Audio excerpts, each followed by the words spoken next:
Hi guys, so before we get into it, a quick disclaimer that there will be some spoilers today, but I won't reveal who the killer is because you don't find out until at least the second half. So if you've been keeping up to date with the channel recently, you may recall that I covered a couple of Pete Walker directed movies back in the summer. One of those was Frightmare and the other was The Flesh and Blood Show, and I enjoyed both of those, so much so that I decided eventually to go back to the well for a third go around with The House of Mortal Sin, and here we are.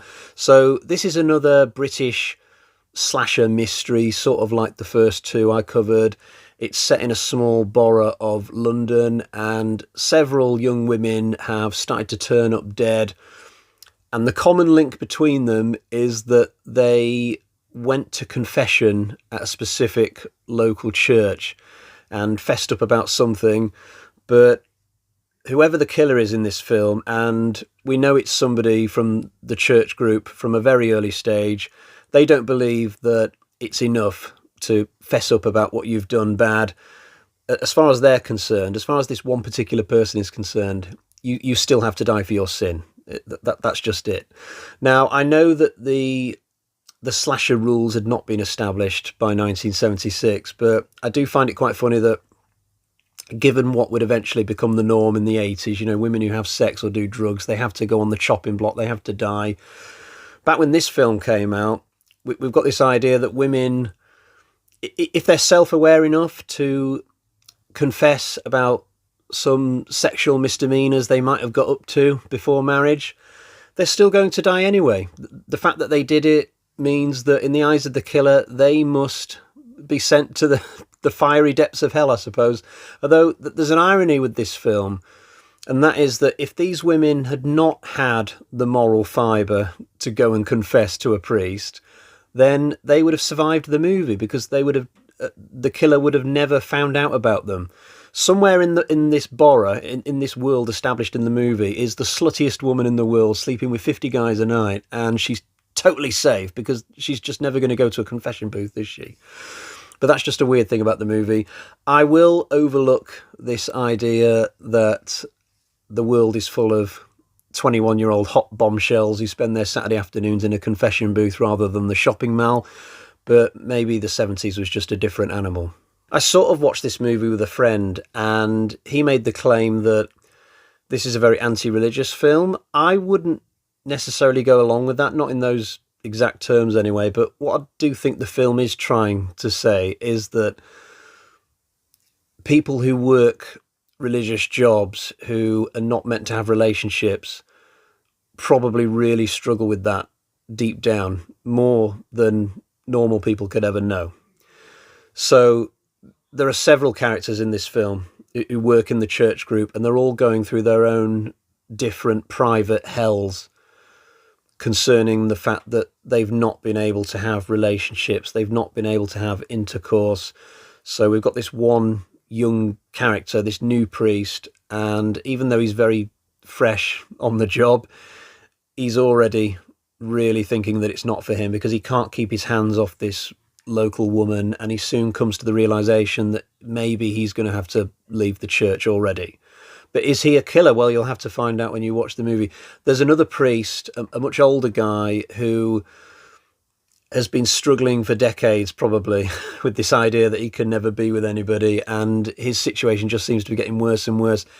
He's attracted to everybody. Any woman who walks in the church, he instantly develops a crush on them, and he's really got it bad.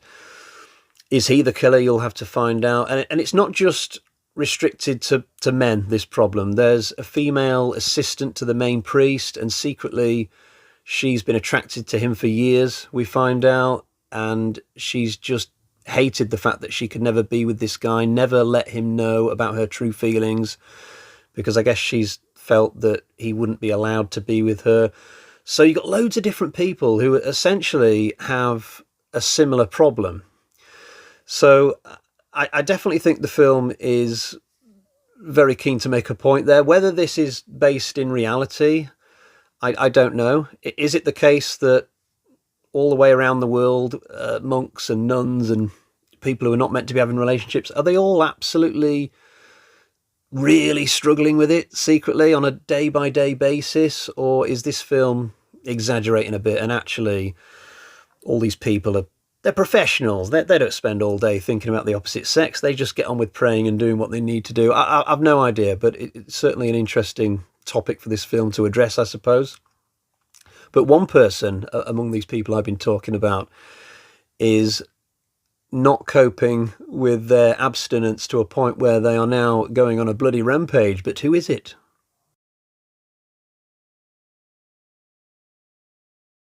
We have not just one, but two final girls here, which is kind of neat. They are played by Stephanie Beacham and Sarah Penn Halligan, two actresses I have previously seen in other movies. They're generally very good.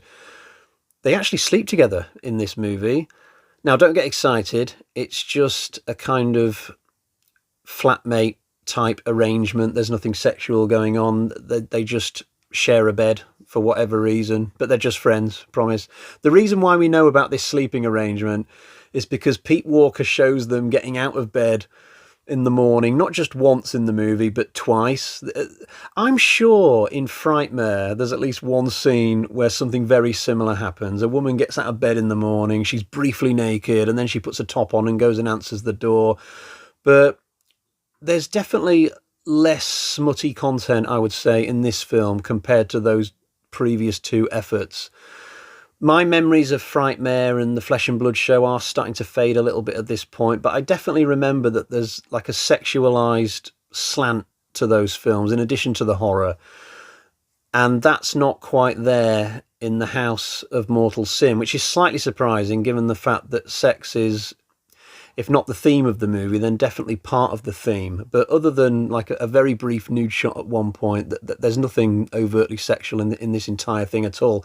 But the two main actresses do very well, as I've said, and there are other good performances across the board. Sheila Keith is in this. She was excellent in Frightmare.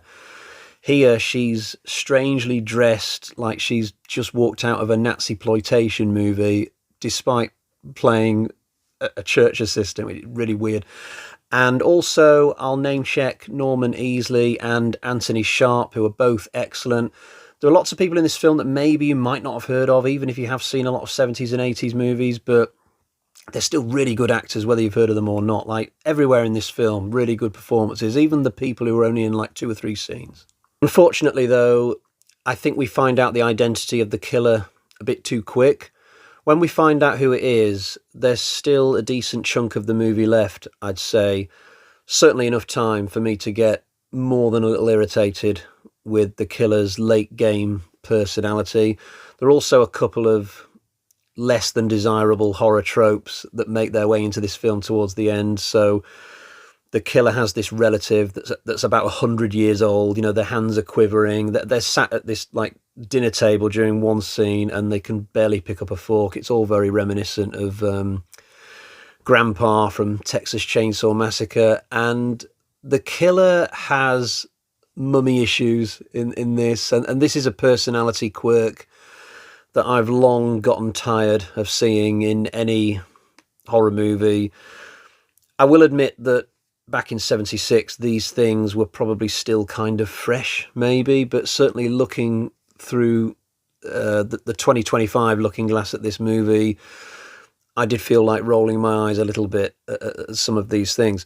But there is at least one really good kill, which happens in the church. So there's this thing that the killer's carrying around in one scene. Somebody told me the name for this the other day and I've forgotten already. Basically, it's like this swingy thing. It's like this long chain with a candle at the end of it. And the killer starts swinging it around like a lasso, just bops this person over the head. It's a really violent sort of moment, but really good. The scene that kill takes place in is really nicely staged as well, with the lighting and the shadows and stuff. But apart from this one kill, all the others are kind of mediocre.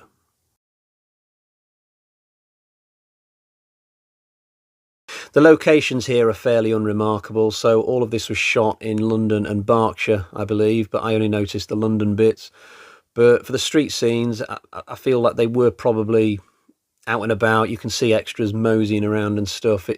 The world that's been created here does feel lived in. It's not just a series of sets, and the church location is a really good one for horror, because I think most people will be unfamiliar with the structure of such a building, at least once you get past the main public area with all the benches.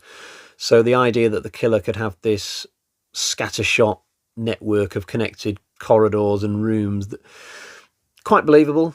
And even the fact that there's a secret room behind one of the walls doesn't seem completely impossible in such a building. So, yeah, I liked this playground for the killer to work out of. The movie overall is fairly decent. I did enjoy it. The one or two little parts that irked me. I did enjoy the first half more than the second, but I'm going to score this as another win for Pete Walker. I think all three of his movies that I've watched have been very good. I still think that Frightmare is the best, though. Right, it's time to get to the bag of terror so I can show you what score I'm going to give The House of Mortal Sin. Here's the bag. So we've got 1, 2, 3.5 Michael Myers carving knives out of 5. I can't remember the scores that I gave the other Pete Walker movies. Did I give Frightmare 4.5? And maybe the one in the theatre 3.5 as well, like this movie? Maybe. I can't remember all the scores I've given the various films I've reviewed, but this is definitely recommended, and it's free on YouTube, so no excuse not to check it out. The quality of the upload is very strong as well, so go and watch this. I don't think you'll regret it. It's a good one. Right, we'll leave it there for today. Do follow me on X if you'd like to. My name on there is the same as it is here. And other than that, I will bid you to have a jolly nice evening, and I will catch you all again next time. Bye-bye.